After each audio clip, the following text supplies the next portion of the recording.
Now 10 a.m. on WKYT Midmorning, a former Kentucky educator accused of sexually abusing a student is found dead in another state. Police are looking for a missing Kentucky teenager who they say is on a crime spree with an older man. And will the Kentucky Wildcats be able to avoid overtime and pick up another SEC win? Tracking, alerting, protecting. This is WKYT Midmorning. Question of the day as we say good morning to you and welcome. We're glad you're with us. Here on WKYT, I'm Bill Bryant. And I'm Barbara Bailey. And I certainly hope so. Yeah. Those are very hard to endure. Nail biters, aren't they? Hard to go to sleep, especially with the late game. Can you imagine hard to sleep after one of those? Do if it you in had regulation, you know? Yeah, right. Let's check in with Micah, who is tracking weather for us. Been an interesting morning out there with slick spots. Yeah, it has been, especially in southeastern Kentucky, where we've not only had cold temperatures, but also some of that rain, some of that water falling off of those mountains, just kind of running downhill and just settling there in the valley regions. And the problem is it's already on the roadways. We're not really seeing much fall out of the sky.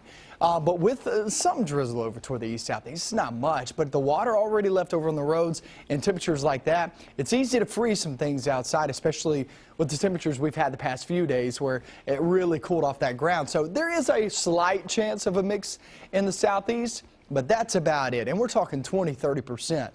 That's all. So most of us stay dry today at 27 degrees. Don't be surprised to see a couple of flurries, but it's just not going to amount to anything. Now we'll go off toward the weekend, double this temperature right here, and I'll let you do the math before I get back. And in your full forecast, it'll show you the weekend gets really warm. That comes up in a few minutes. All right, we've already got it in the 50s. It sounds good. Thank you, Micah. Here in Lexington, the weather has not been much of a problem for drivers this morning, but it's a different story out in eastern Kentucky. State police are asking drivers in Knott County to stay home if possible. Some roads are covered in a sheet of ice. A common problem across the state is slick sidewalks. After a day of rain and falling temperatures overnight, some parking lots in Lexington still have some icy spots this morning. Now, as always, you can stay up to date on weather information and school closings on WKYT.com.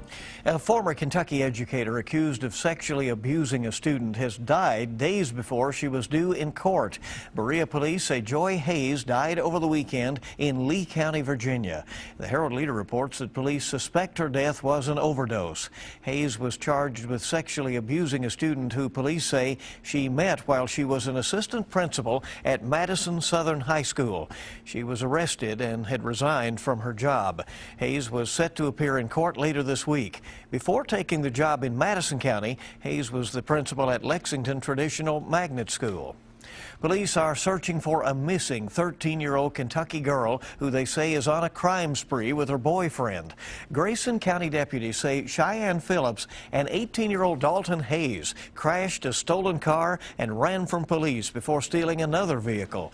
The sheriff says a gun was found inside the wrecked car.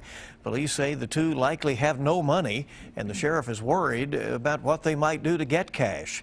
The couple may be driving a red 2006 Toyota Tacoma. State police are making another public appeal for information about the murder of a Kentucky police officer. Bardstown officer Jason Ellis was ambushed in May of 2013. Police say he got out of his cruiser to clear some debris from the Bluegrass Parkway and was shot to death. Right now, several agencies are publicly talking about the case and reminding people that the reward for information stands at more than $200,000. A mother accused of putting her newborn in a garbage bag is preparing for court. Winchester police say Cassandra Haney's baby boy survived being delivered in a toilet and stuffed in a bag.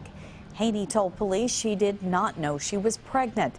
Police say her roommate heard the baby crying and called 911.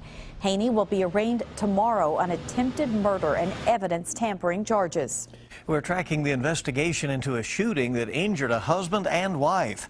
It happened last night at a home on Edgewater Road near Corbin. The Laurel County Sheriff's Office says Junior Cornett and his wife Beverly were arguing and both reached for a gun. Deputies say both of them were shot and taken to a local hospital. We still do not know their conditions here at Midmorning, but police say charges are pending. A woman has died more than a week after being hit by a car on a busy Lexington road. The Fayette County Coroner's Office says 57-year-old Susan Buckman died yesterday at UK Hospital from multiple blunt force injuries. 10 days ago, investigators say Buckman was trying to cross Winchester Road at Strader Drive when an SUV hit her. Investigators have ruled her death an accident. Commuters are experiencing some delays after an early morning fire in New York City. The fire started around 2:30 this morning in an underground construction site near Penn Station. It took about 3 hours for crews to get the fire under control. 3 subway lines, which had been bypassing Penn Station, are now running with residual delays. Now, this comes a day after a passenger died in a smoke-filled subway tunnel in the nation's capital. 80 people were injured yesterday in Washington, D.C., 2 of them critically. The subway station was evacuated and some people had to be rescued. Witnesses said people were screaming for help. The NTSB is now investigating. Well, overseas in France, the manhunt continues for people who could have been involved in those deadly attacks in Paris last week. Investigators now think 6 people may be on the run. And as the search for them continues, family members of the victims are saying goodbye. Don Champion has the latest. Overnight, the bodies of 4 French Jews who were killed during a siege at a Paris kosher supermarket arrived in Israel. State funerals for the 4 men were then held. The Prime Minister attended and comforted family members. In France this morning, the president of the country helped pay tribute to 3 police officers killed during the 3 days of terror. 17 people died in last week's attacks, including 12 people at the Paris office of the satirical newspaper Charlie Hebdo. The 3 gunmen involved in the attacks were killed by police Friday and claimed ties to Islamic extremists. The sight of armed soldiers standing guard is the new norm around Paris. The French government deployed 10,000 extra police and soldiers around the city. In an act of defiance, surviving staff members of Charlie Hebdo put together a new issue of the newspaper set for release on Wednesday. A record 3 million copies of the paper will be printed. Of course, it will never be the same again. And we still don't know how we will continue without them. French police say as many as 6 members of the terror cell involved in the Paris attacks may still be at large, including a man who was seen driving a car registered to the widow of one of the gunmen. Don Champion for CBS News, New York. Authorities believe the widow of one of the gunmen fled to Syria days before the attacks. Well, it's looking more likely that President Obama will have to veto legislation approving construction of the controversial Keystone Pipeline if he intends to stop it. It cleared an initial hurdle in the Senate last night, providing a victory for Republicans who are now in charge, and they're eager for a showdown with the White House.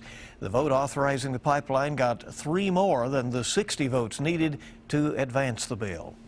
Some Ohio State fans waking up in jail this morning after a wild night of celebrating. The Buckeyes won the first national title in college football's playoff era last night, running over Oregon 42-20. OSU overcame 4 turnovers to give Urban Meyer his first title in his 3rd season at Ohio State. Police in Columbus made a handful of arrests after using tear gas to disperse the celebrating students. More than 30 dumpster fires were started, and a few couches also went up in flames. They'll probably want those couches when they try to take a nap after all that this afternoon. Well, those couches are gone. They're in ashes now. Well, the Big Blue Nation will be on edge tonight. Right. The Kentucky Wildcats back at home to take on the Missouri Tigers. The Cats coming off 2 games in a row that were decided in overtime. Top-ranked Kentucky is one of the only 2 teams in the country remaining undefeated. The Cats will have another tough test tonight against Missouri. It's a late game at Rupp Arena. Tip-off 9 o'clock. It will be on ESPN.